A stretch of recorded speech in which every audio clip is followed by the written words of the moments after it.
ទុកមិនចំណេញដកចេញមិនខាតប៉ុន្មានថ្ងៃក្រោយមកទៀតពេលដែលខ្ញុំកំពុងចិត្តបន្លែជាមួយនារីឯទៀតនៅឯរោងបាយនោះស្រាប់តែមានមិត្តបងម្នាក់ដើរមកជិតពួកយើងហើយនិយាយដោយបន្ទាបសំឡេងសុំជួបស្នើសុំជួយប្រពន្ធរបស់ដួងនិងប្រពន្ធសរិនឆាតាមទម្លាប់លក្ខការអ្នកទាំង3ដកឃ្លាចេញឆ្ងាយពីក្រុម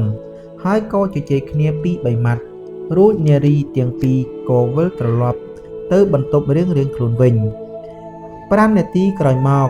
ពេលដែលខ្ញុំចប់កិច្ចការហើយដើរត្រឡប់ទៅទីកន្លែងខ្ញុំវិញនោះខ្ញុំក៏ប្រទះឃើញរថយន្តស៊ីបមួយឈរនៅក្បែរផ្លូវដោយភ្ញាក់ផ្អើលផងនិងខ្លាចដោយខ្លួនបានខ្លាយទៅជាសាក្សីនៃរឿងរ៉ាវមិនធម្មតាផងខ្ញុំក៏លាកបំពួនអាត្មាហើយចាំសង្កេតមើលហេតុការណ៍ដែលនឹងកើតឡើងនៅពេលខាងមុខនោះហើយខ្ញុំក៏បានឃើញប្រពន្ធរបស់សរិនឆាកាន់បាឡូឡើងលើរថយន្តស៊ីបដែលបញ្ឆេះម៉ាស៊ីនបើកចេញភ្លាមទៅដែរពេលល្ងាចខ្ញុំបានសាកសួរបងស៊ីគឿនគិតឆ្លើយមកខ្ញុំថាសរិនឆានិងដួងសំអល់ចាស់ជោរីហើយពួកគិតនេះតាមគេមិនទឿនហើយក៏មិនអាចយល់ការបានដែរល្អបំផុតគួរតែដកគិតចេញដើម្បីកុំឲ្យគិតខ្លាចទៅជាក្បត់ណានៅដំណាច់ខែមករានារីរឿនដែលហៀបនឹងគ្រប់ខែទៅហើយនោះបានបង្ហាញនៅសកម្មភាពមមាញឹកខុសពីប្រក្រតីនាងមកបមួយជាញឹកញាប់ជូនមួយថ្ងៃដល់ទៅ2ដងហើយដើរចែកឯនេះឯនោះនៅផ្លែឈើស្ករគ្រាប់ឬបញ្ជាផ្សេងមើលទៅហាក់ដូចជានារីរឿនកំពុងឃោសនាបោះឆ្នោតអញ្ចឹងប៉ុន្តែតើនាងចង់បានអីលើសពីនេះទៅទៀតនាងជាមេកន្ត្រីនៅទីនេះទៅហើយនោះហើយម្យ៉ាងទៀតប្រធានក្រុមទាំងអស់ក៏សុទ្ធតែជាក្មួយឬក៏ជាបងប្អូនជីដូនមួយស្រីប្រុសរបស់នាងថែមទៀតរួចនារីរឿនក៏បាត់ខ្លួនហើយសមាជិកទាំងឡាយនៃក្រុមគ្រួសារនាងក៏ត្រូវគេបញ្ជូនទៅបំពេញបេសកកម្មអស់ទៅតាមពាក្យជជែកចជោចគេបាននិយាយថារឿនត្រូវផ្លាស់ទៅធ្វើការនៅឯខេត្តជាមួយនារីហើយហ៊ានពោលដោយខ្សឹបខ្សៀវជាលើកទី1នៅពាក្យបោសសម្អាតអៀងសារីបានតែងតាំងនារីឈ្មោះវ៉ែនជំនួសកន្លែងមិត្តរឿននៅពេលដែលទទួលបានឋានៈថ្មីនារីវ៉ែនក៏ច្បាមយកពពិសិដ្ឋនានាភ្លាមដែរនាងឈប់ហូបនៅឯរោងបាយទៀតហើយនៅពីក្រោមខោអាវខ្មៅរបស់នាងតែងតែបញ្ចេញឲ្យឃើញនៅខោអាវល្អជានិច្ចរុនដែលជាប្រធានក្រុមរើរុះត្រូវបានជំនួសដោយឈ្មោះហ៊ួនជាប្រជាជនភាគតិចនៅតំបន់ឆ្ងាយមួយដែលនិយាយខ្មែរមិនទាន់ច្បាស់នៅឡើយហើយដែលការឡើងបនស័កដ៏លឿនមួយពព្រិចភ្នែកនេះធ្វើឲ្យសម័យខ្លួននៅស្រឡង្កាំងនៅឡើយ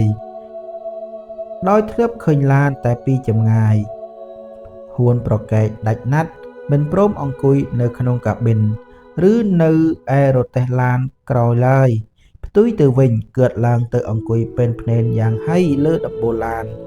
ដោយអោបដៃភ្នែកសម្លឹងត្រង់ទៅមុខដូចជិះលើខ្នងដំរីទៅវិញហើយក៏គឺជាមិត្តហ៊ួនដដែលនឹង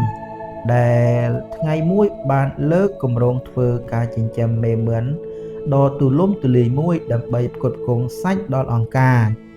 ដល់អញ្ចឹងទៅគេក៏តាំងរៀនចំការដំឡូងឈើដែលកំពុងដោះមើមនោះធ្វើជាទ្រុងមឿនដ៏ធំមួយពេលដែលការងារទាំងនោះបានចប់សពគ្រប់ហើយកូនឡានកាំញ៉ុងមួយបានដឹកមេមឿននិងឈ្មោលប្រហែលជា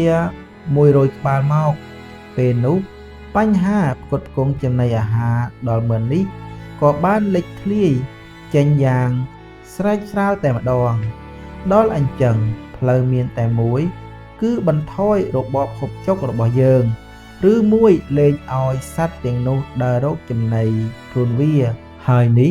ក៏ពិតជាប៉ះពាល់ខ្លាំងដែលដល់ដំណាញ់ដំណោចផងនោះជាបណ្ដោះអាសន្នមិត្តហ៊ួន សម្រាប់បងខាំងមឿនទាំងអស់នៅក្នុងទ្រង់សិនថ្ងៃនោះធាតុអាកាសក្តៅខ្លាំង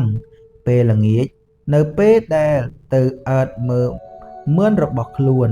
មិត្តហ៊ូនអាចរឹបមឿនដែលរស់នៅលើម្រាមដៃតែម្ខាងរបស់ខ្លួនបានសាកសពមឿនទាំងអស់ក៏បានធ្វើដំណើរតម្រង់ទៅអាគារលក់ទំនិញសម្រាប់ទូទៅក្នុងពេលនៅរងចាំថាតើគេនឹងសម្រេចយ៉ាងណាពីជោគវាសនារបស់ខ្ញុំនោះខ្ញុំនៅតែបន្តការងារយ៉ាងមាននេះធ្វើការដាំដុះនៅលើផ្លូវចាក់ថ្មដោយយ៉ាងនេះហើយទើបនៅខែមករាខ្ញុំបានដាំដើមប្រេងខ្យល់រ៉ាឌីការ៉ុតស្ពៃនិងសាឡាត់បានជាច្រើនរងបើដាក់តម្រៀបគ្នាជាជួរថ្នាលដំណាំទាំងនេះទាំងព្រឹកទាំងល្ងាចខ្ញុំត្រូវរែកជាង100ជើងមួយថ្ងៃដោយចិត្តចង់ដឹងខ្ញុំបានថ្លឹងដីមួយអំរែកសាកមើល40គីឡូនៅពេលធ្វើរោងរួចខ្ញុំជីក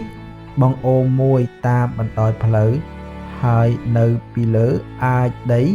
ខ្ញុំដាំដើមប៉េងប៉ោះផ្លែប៉េងប៉ោះដែលខ្ញុំបានដាំនោះជាប៉េងប៉ោះល្អជាងគេទាំងអស់ក្នុងអង្គភាពប៉ុន្តែអ្វីៗទាំងអស់នេះមិនមែនជាការរដ្ឋានរបស់ខ្ញុំមិនមែនជាដំណាំរបស់ខ្ញុំក៏ដូចជាស្ពៃរបស់ខ្ញុំឬប៉េងប៉ោះរបស់ខ្ញុំអញ្ចឹងដែរប៉ុន្តែនៅក្នុងការងារនេះខ្ញុំបានរកឃើញនៅអ្វីដែលជាការថ្លៃថ្លាបំផុតនោះគឺទំនុកចិត្តនៅលើខ្លួនឯង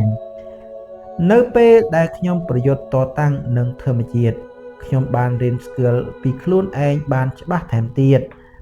ពេលព្រឹកខ្ញុំនៅបន្តបកប្រែទោះបីជារៀងរាល់ល្ងាចគេនៅតែព្យាយាមលុបវាក្រវេមក្រវាមយ៉ាងណាក្តីខ្ញុំបានស្វែងរកប្រយោគរស់រវើកពាក្យត្រឹមត្រូវសម្ដីចំដល់ខែកុម្ភៈរដូវប្រាំងកាន់តែតឹងតែងនៅពីក្រោមមេឃគ្មានពឿនិងព្រះអាទិត្យក្តៅឆេះខ្យល់ស្ងួតចាត់ទម្លុះស្បែកហើយធ្វើឲ្យគ្រប់សរសៃនៃខ្លួនប្រាណរឹងអស់តែម្ដងរុក្ខជាតិនានាក៏ក្រៀមស្វិតឯហុងទឹកនានាក៏រីងស្ងួតតាំងពីយូរណាស់មកហើយដែរក្នុងចំណោមដំណាំដាំដុះនានាមានតែពេកប៉ោះរបស់ខ្ញុំមួយគត់ដែលនៅឲ្យផ្លែអាស្រ័យដោយទីតាំងអំណោយផលដែលវាដុះនៅទីនោះរាល់ថ្ងៃគេតែងតែមកយកពេញប៉ោះនេះរួចគេថ្លឹងហើយកត់ត្រាការប្រមូលផលនេះនៅលើបញ្ជីមួយមើលទៅវាគ្មានមូលហេតុអ្វីនឹងកត់ត្រាយ៉ាងនេះសោះប៉ុន្តែខ្ញុំក៏មានការរីករាយសប្បាយចិត្តដែរដោយឃើញថាពួកយុវជនដែលពីដើមជាអនក្ខរជនទាំងនេះឥឡូវអាចមានសមត្ថភាពកាន់បញ្ជីបានដែរពេលនោះប្រការបន្ទាន់បំផុតគឺរៀបចំឡើងវិញ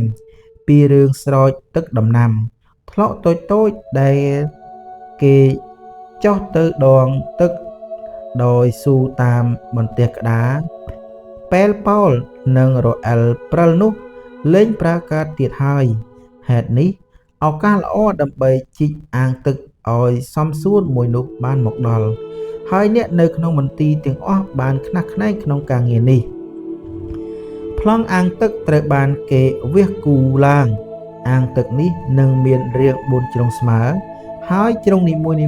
នឹងមានប្រវែង12ម៉ែត្រឯជម្រៅក៏នឹងមាន12ម៉ែត្រដែរគេនឹងរៀបជាជណ្ដើរឈើដ៏រឹងមាំមួយចំនួន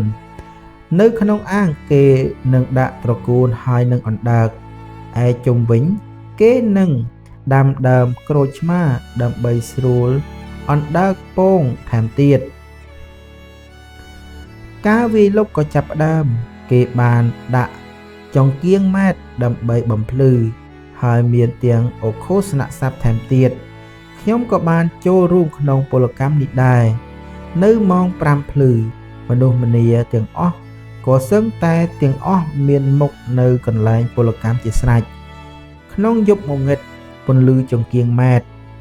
ផ្ដល់ឲ្យនៅផ្លូវសួនដំណាំ